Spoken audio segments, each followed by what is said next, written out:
오늘 본문 앞장인 출애굽기 28장에서는 제사장의 옷을 어떻게 만들고 또 어떤 장식을 달며 어떻게 입어야 하는지에 대한 지침들이 나옵니다. 그리고 이어지는 오늘 본문 출애굽기 29장 1절에서부터는 제사장 위임식과 관련된 절차와 준비 사항들을 말씀하고 있습니다. 여러분, 구약 시대의 제사장이란 어떤 사람들이었습니까? 하나님께서 이스라엘 백성들 가운데 택하셔서 하나님께 거룩한 제사를 드리고 그것을 섬기도록 부르신 사람들이 바로 제사장이었습니다. 구약의 첫 번째 제사장은 누구였습니까? 아론이었습니다. 그리고 그의 아들들이었습니다.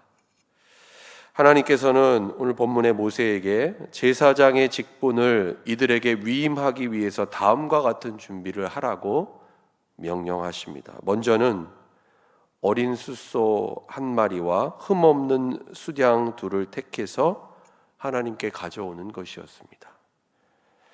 그리고 오늘 본문에 보면 다른 하나는 무교병과 기름 섞인 무교 과자와 기름 바른 무교 전병을 고운 밀가루로 만들어서 그것을 한 광주리에 담아서 마찬가지로 하나님께 가져오는 것이었습니다. 숫송아지와 수장을 가지고 오는 것은 이 제물을 가지고 제사장 위임식을 위한 제사를 하나님께 드리기 위함이었습니다. 또한 한 광주리에 담은 떡과 과자와 전병 역시 우리가 알고 있는 것처럼 곡식을 통해 드리는 제사인 소제에 그것을 사용하기 위해서였습니다. 제물이 이처럼 준비된 후에 하나님께서는 모세에게 아론과 그의 아들들을 데려다가 다음과 같이 하라고 명령하십니다. 그 내용이 오늘 본문 4절에서 7절의 말씀에 나옵니다. 그 내용을 크게 네 가지로 정리를 할 수 있는데, 먼저는 회막문에서 이들을 물로 씻겨야 했습니다. 목욕을 하는 것이죠. 그리고 그 다음에 제사장 의복을 입히고 또 머리에 관을 씌우며 거룩한 패를 달았습니다. 그리고 마지막으로 관유를 가져다가 기름입니다. 그의 머리에 부어 발랐습니다. 여러분, 이와 같은 준비들은 제사장 위임을 위해서 다른 무엇보다 필요한 것이 무엇이었다라는 것을 나타내주고 있습니까? 바로 정결함이었다라는 것을 오늘 본문 가운데 잘 나타내고 있습니다. 특별히 관유, 기름을 머리에 바른다라는 것은 구약 시대의 왕과 제사장, 선지자 이 세 부류에 해당되는 사람들에게만 이와 같은 의식을 행했습니다. 그런데 우리가 잘 알고 있는 것처럼 예수님께서는 바로 이 세 가지 직분을 완전하게 다 성취하셨습니다. 어찌 보면 구약의 이와 같은 의식들은 장차 이 세 가지 직분을 완전하게 성취하실 예수 그리스도를 예표하는 것입니다. 여러분, 그렇기 때문에 우리가 예수님을 기름 부음 받은 자, 곧 메시아 그리스도로 고백할 수 있는 것입니다. 제사장 위임의 준비 절차는 아론을 비롯한 그의 아들들에게 그대로 행해져야 했습니다. 그리고 이와 같은 준비를 다 마치고 난 후에는 세 가지 종류의 제사를 연달아 드리게 됩니다. 그중 첫 번째가 오늘 본문 10절로 14절 말씀에 나오는 속죄제였습니다. 10절 말씀 보시기 바랍니다. 너는 숫송아지를 회막 앞으로 끌어오고 아론과 그의 아들들은 그 송아지 머리에 안수할지며 말씀합니다. 먼저는 아론과 그의 아들들이 숫송아지 머리에 안수를 했습니다. 그리고 그 다음에 해야 할 일은 11절 말씀에 나옵니다. 너는 회막문 여호와 앞에서 그 송아지를 잡고 회막문 앞에서 제물을 도살하고, 이어지는 12절 말씀처럼 그 잡은 송아지의 피를 받아서 제단 뿔에 바른 후에 나머지 피의 전부를 제단 밑에 쏟아 부어야 했습니다. 그러면 잡은 숫송아지의 내장에 덮인 기름덩이들은 어떻게 해야 했을까요? 제단 위에서 다 불살라야 했습니다. 그리고 마지막으로 이 숫송아지의 고기, 가죽, 배설물은 짐 밖으로 가지고 나아가서 불살라야 할 것을 하나님께서 명령하십니다. 여러분, 이것이 바로 제사장 위임식에 들어야 할 속죄제였습니다. 여러분, 그런데 왜 제사장 위임식 때 이와 같은 제사를 하나님께서 드리라고 명령하셨을까요?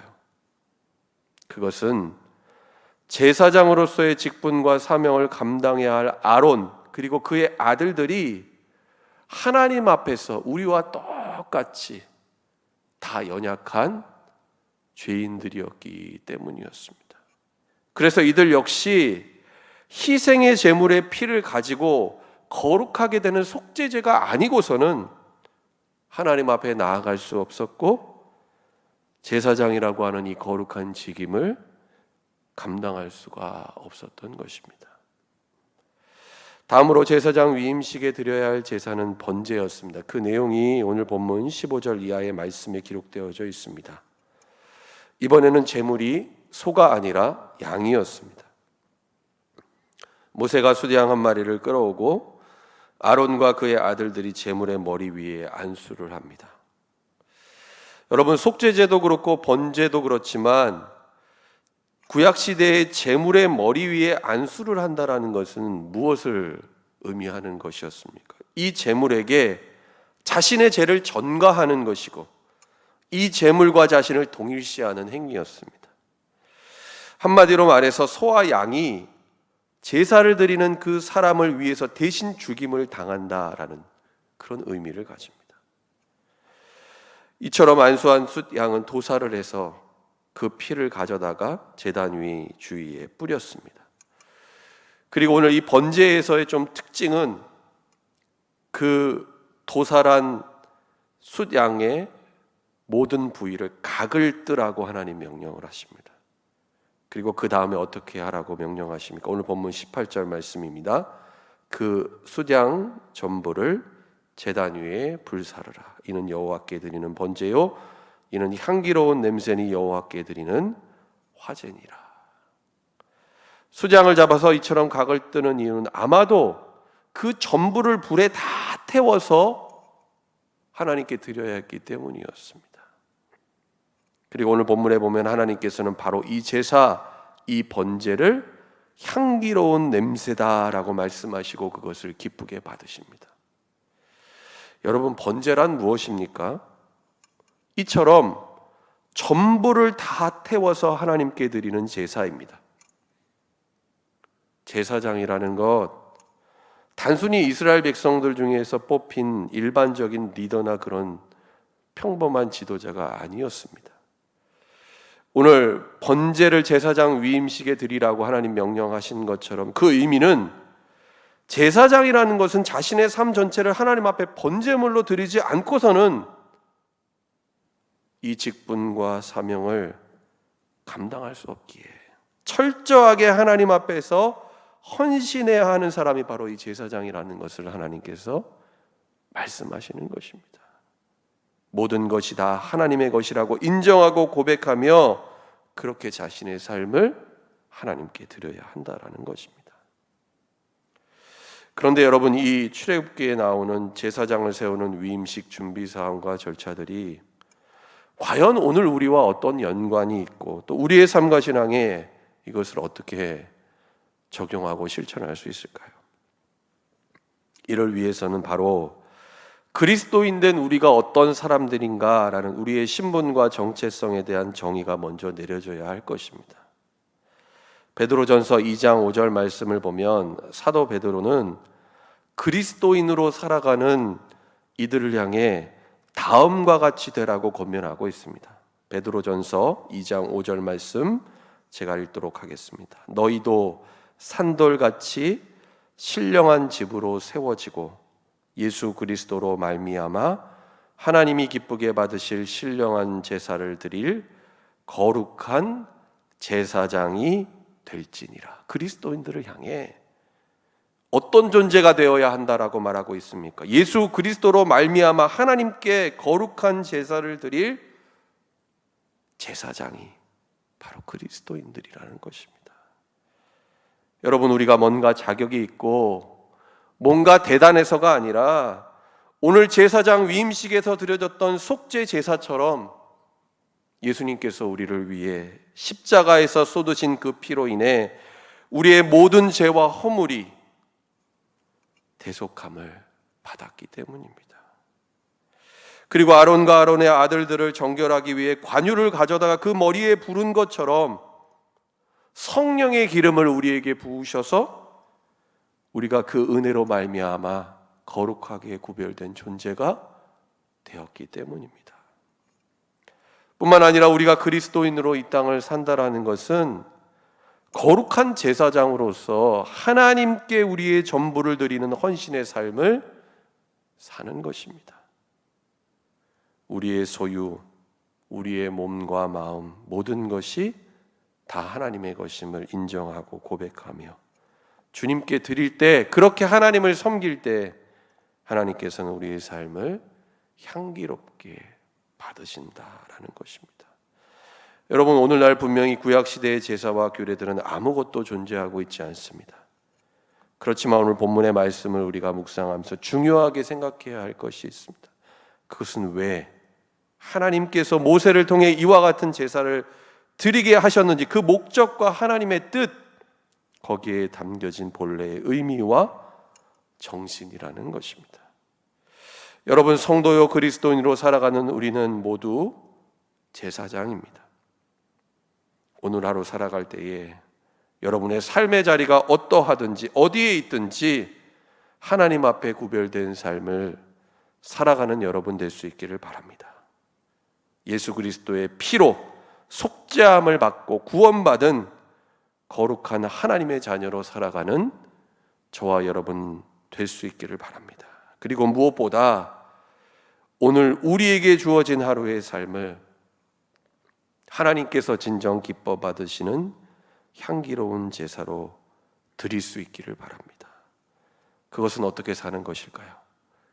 우리의 뜻과 생각대로 사는 것이 아니라 하나님께 우리의 삶의 전부를 드리고 하나님이 우리에게 맡기신 그 사명을 따르는 사명자요 헌신자로 오늘 하루의 삶을 사는 것입니다. 그래서 우리의 삶을 통해 하나님의 영광을 나타내고 하나님의 살아계심을 증거하는 것입니다. 오늘 이 새벽 주님 앞에 기도할 때 여러분, 우리는 다 부족하고 연약합니다. 성령 하나님, 오늘 하루도 하나님께서 원하시는 거룩한 삶을 살게 하여 주옵소서.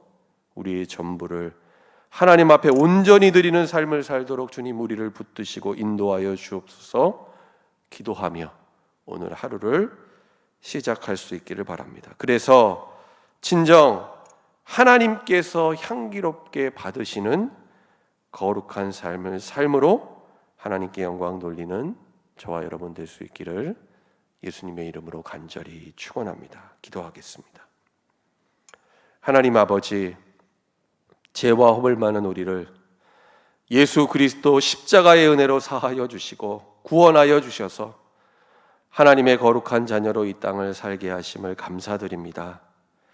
그리스도인으로 살아가는 우리가 주님이 택하여 부르신 영적인 제사장이라는 사실을 하나님 오늘 말씀을 통해 분명히 깨닫게 하시고 언제 어느 곳에 있든지 주님 앞에 거룩하게 구별된 삶을 살아가는 우리 모두가 되게 하여 주옵소서. 우리에게 주신 물질과 소유, 건강과 시간과 모든 것들이 다 하나님의 것임을 인정하고 고백하며 주님께 온전히 드리는 헌신의 삶을 살게 하여 주옵소서. 그래서 오늘 하루 살아가는 우리의 모든 삶이 하나님이 기쁘게 받으시는 향기로운 제물 되게 하여 주옵소서. 예수님의 이름으로 기도드립니다. 아멘.